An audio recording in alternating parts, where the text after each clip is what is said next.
მომდევნო 4 წლის განმავლობაში ტრანსპორტისა და მეგზავეების პროფკავშირის პრეზიდენტი კვლავ ლავრენტი ალანია იქნება. ალანიას მხარი ყრილობის 80-ვე მონაწილემ ერთხმად დაუჭირა.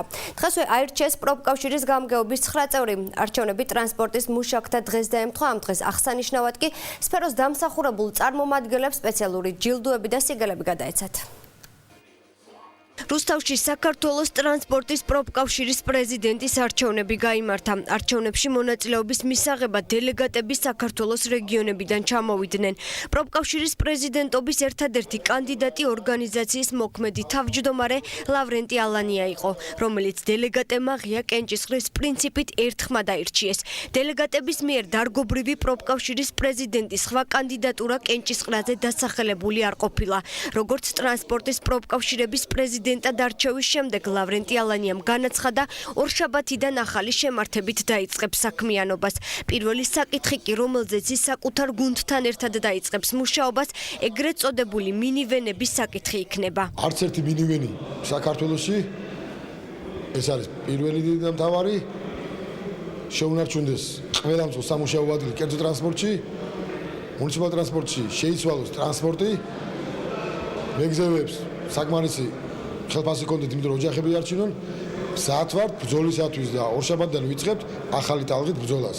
პრეზიდენტად დარჩა ბატონი ალანია, ლავრენტი ალანია, რომელიც უკვე რამდენიმე წელია უძღვება ამ დარგს და ძალიან წარმატებულად, ძალიან წარმატებებია მიღწეული როგორც ტრანსპორტის დარგში, ისე საგზაო სამსახურებში. დებითად შევაფასებდი ამ 4 წლიან მუშაობას, როგორც პროფკავშირისას, ისე კომპანიისას.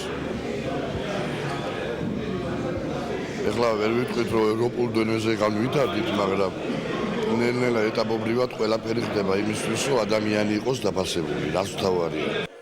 არჩევნების პროცედურის დაწყებამდე ლავრენტი ალანიამ ყრილობაზე მისულ ტრანსპორტის სფეროს წარმომადგენლებს პროფკავშირების 4 წლიანი მუშაობის ანგარიში პრეზენტაციის სახით წარუდგინა.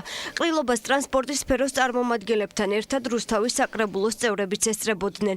ფრაქცია ქართული ოცნების თავმჯდომარე მერაბ სულაბერიძემ პროფკავშირების საქმიანობა დადებითად შეაფასა. ყრილობის დაწყებამდე ტრანსპორტის სფეროში არსებულ პრობლემებზე და მიღწევებზე კი სატრანსპორტო კომპანიების ხელმძღვანელმა პირებმა ისაუბრეს. ყველა ტრანსპორტელს ულოცავთ დღევანდელ დღეს, ხმელთაშუა წარმატებები მიცეთ.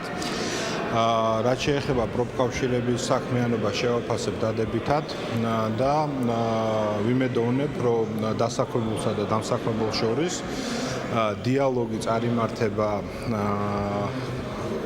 იმ მიმართულებით, რომ ყველა თანამშრომელს გაუმჯობესდეს შრომითი პირობები. ბევრი რეფორმა ჩატარდა სხვადასხვა ქალაქებში, გამოსწორდა მომსახურებების სფერო, ტრანსპორტის ხარისხი, მოხდა ჩანაცვლება ახალი ტრანსპორტით. ეს რეფორმა ფაქტურად მიმდინარე პროცესია საქართველოში.